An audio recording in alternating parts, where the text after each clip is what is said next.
ang inaabangang Kim Pao reunion. Sa IG Live ni Kim Chiu na uwi sa pagguhubad at pagbunyag sa Final Secret ni Inigo Pascual. Isang taping night na naging viral. Kung bago ka lang sa channel na ito, huwag kalimutang mag-like, share, comment, and subscribe. Sa mundo ng social media, mabilis kumalat ang mga balita, lalo na kung ang sangkot ay isa sa pinakamamahal na actress ng bansa, si Kim Chiu. Kamakailan isang Instagram live or IG live ng Chinita Princess ang muling nagpainit sa mga online discussions at naging trending topic, lalo na't umikot ang usapan sa posibleng pagdalo at pagkakasama niya ng kanyang leading man na si Paolo Avellino, isang sinyalis na tila muling pinapangarap ng hashtag Kim Pao Nation. Ang excitement ay nasa rurok inaasahan ng isang matamis na update mula sa dalawa, ngunit ang nangyari ay kabaligtaran ng inaasahan. Isang casual na mukbang at isang nakakagulat na pagbisita na muntik ng magbunyag ng isang malaking finale or final secret. Ang hinala isang Kim Pao moment na di sumipot. Ito ang tanging impormasyon na kailangan ng mga tagahanga ng Kim Pao para mag-alboroto sa tuwa at umasa ang tambalang Kim Chiu at Paolo Avellino ay may matinding chemistry na matagal nang hinahanap-hanap ng publiko, lalo na matapos ang tagumpay ng kanilang mga proyekto. Kaya naman ang inaasahan ng marami ay seryosong update, isang palitan ng biro o kahit isang simpleng cameo ni Paolo habang pangpatunayan ang headline. Ngunit habang umiikot ang video, unti-unting napagtanto ng mga manonood na walang sinyalis ni Paolo Avellino. Ang inihanda ng actress sa kanyang fans ay hindi isang romansa sa primetime, kundi isang tapat at totoong pagpapakita ng buhay ng isang gutom na artista matapos ang matinding trabaho. Sa halip na matamis na pagtingin ang tunghayan ng libu-libong nanonood, ay ang actress na tila pagod na pagod ngunit masayang kumakain ng kanyang hapunan sa likod ng entablado. Ang tunay na eksena, isang walang kaartihang mukbang. Instagram live ni Kim Chiu ay nagsimula sa isang tapat na pag-amin.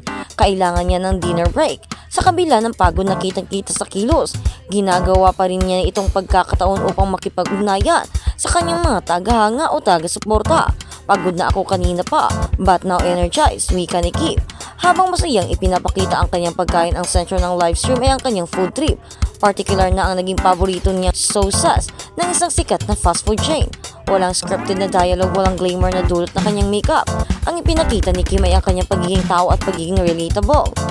Detalyado niyang ibinahagi ang kanyang masarap na karanasan sa bago nilang produkto. Sobrang sarap, daming sauce, super anghang, sweet and sour, and the sweet. Paglalarawan niya. Ang paglalarawan niya sa pagkain ay tapat at pagpapakita ng kanyang tunay na hilig. Ang kanyang pagkabisaya ay lumabas pa nang sabihin niya, sarap lami kayo kang makabalik sa energy ba, super yummy. Ang mukbang na ito ay hindi lamang pagpapakita ng pagkain, kundi isang sulyap na kanyang comfort food habang nagtatrabaho.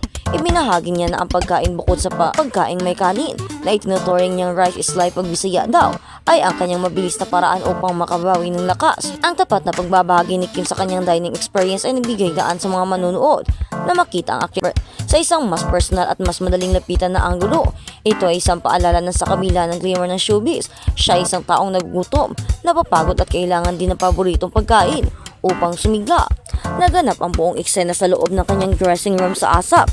Ibinahagi ni Kim na katatapos lang nila sa taping at nagbigay paalala na panoorin ang ASAP sa darating na linggo.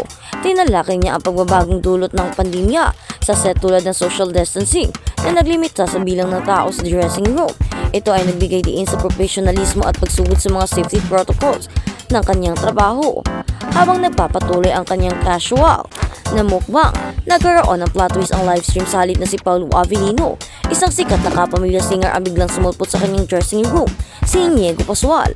Ang pagdating ni Inigo ay nagdulot ng gulo at nagpapakita ng chemistry ng kapamilya stars sa likod ng kamera. Ang mas nakakagulat at nakakuha ng pinakamalaking reaksyon ay nang biglang sinabi ni Kim Chiu ayusin kanina. Bagamat hindi malinaw kung seryoso ba o pabiro lamang ang actress, ang linyang ito ay sapat na upang maging viral at magdulot ng kaba sa mga manunood. Ang pangyayaring ito ay nagdagdag ng isang sensational na elemento sa livestream na mas lumayo pa sa inaasahang Kim Pao moment, ang sikreto ng the final. Ang pagdala ni Inigo Pascual ay nauwi sa isang palitan ng runang mutik ng magbunyag ng isang malaking ASAP secret. Habang nagkukwento, tinanong ni Kim si Inigo Pascual tungkol sa kanyang pag-rehearse. Tapos ka na nga mag-rehearse ha, kanta-kanta ka lang. Ikaw ni-rehearse mo na yung kanta mo. Shucks, wag mong malaman na nakakanta ako. Sorry, secret nga pala yun, sorry. Pagbirong sabi ni Kim, tila nagkamali sa pagbibigay ng impormasyon. Ang sunod na binitawang salita ni Kim ay mas lalong nagpatindi sa hinala, oy, huwag mong sabihin baka gayahin ng kabila. Oy, live yan. Bye guys, bye madamay ka Inigo pag final ka na. Ang mga salitang ito'y kanta mo secret finale at gayahin ng kabila ay nagpapahiwatig ng isang malaking performances na hinanda ni Inigo Pascual para sa ASAP. Posibleng isang final number na ayaw niyang malaman ang ibang show o competitor. Ang casual na paglabas ng impormasyon nito ay sinamahan ng pag-aalala ni Kim na baka gayahin ng kabila ay nagbigay ng isang sulyap sa mga creative process at ang pagprotekta ng mga suporta sa likod ng mga malaking variety show. Ang di sinasadyang slip na ito ni Kim na agad naman niyang binawi sa pagtawa at paghingi ng tawad ay mas nagbigay ng value sa live stream kaysa sa inaasahang Kim pa moment. Ito ay nagbibigay diin sa kanyang pagiging totoo na sa sobrang casual at komportable niya sa kanyang fans. Muntik na siyang makalimot na siya ay naka-live at nagbabahagi ng mga production secret. Mas mahalaga ang authenticity kaysa sa blind item. Sa huli, ang Instagram live ni Kim Chiu ay naging isang aral sa modernong journalism at content creation. Ang sensational na headline tungkol kay Paolo Avellino ay nagsilbing clickbait na nagdala ng libo-libong manonood, ngunit sa halip na matupad ang pangako ng clickbait, ang mga manonood ay ginantihan ng isang mas mahalaga at genuine na karanasan. Ipinakita ni Kim Chiu ang kanyang tunay na sarili, isang actress na nagtatrabaho ng gusto, napapagod at naghahanap ng anghang at sarap sa kanyang paboritong pagkain. Upang muling sumigla, siya ay hindi nagatubiling ipakita ang kanyang pagiging vulnerable at ang kanyang comfort.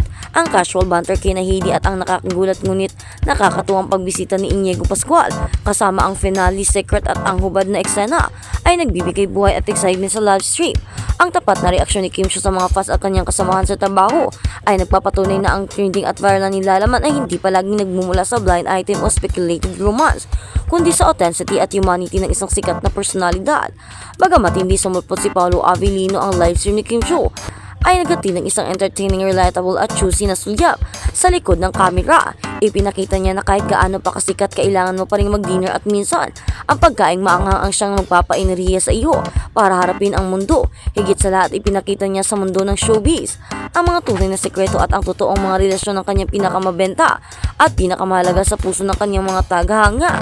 Kaya nga ayon sabi pa nga ni Kim Chiu, diba, na ang mga sikreto ay hindi dapat nabubunyag, pero sa ngayon ay parang alam na ng publiko dahil hindi naman daw talaga maikakaila, lalo pat nakita na sa live video. Pero ang sinasabing finale daw ay ang pag-perform ni Inigo Pascual dahil siya ang panghuling magpe-perform, kaya nga tinawag na finale, diba? Kaya naman ang sabi ni Kim Chiu, paniguradong magiging maganda ang magiging palabas nito, lalo pat andito na si Inigo Pascual, ang crush ng bayan. At sa kabilang banda, Paolo Avellino pinaamoy kilikili kay Kim Chiu habang may tour ang isang variety show sa England na kisaya roon ang Kim Pao. Sobrang-sobra kung magharutan ang dalawa. Feeling nila ay silang dalawa lang ang nasa stage at tila walang nakikitang audience.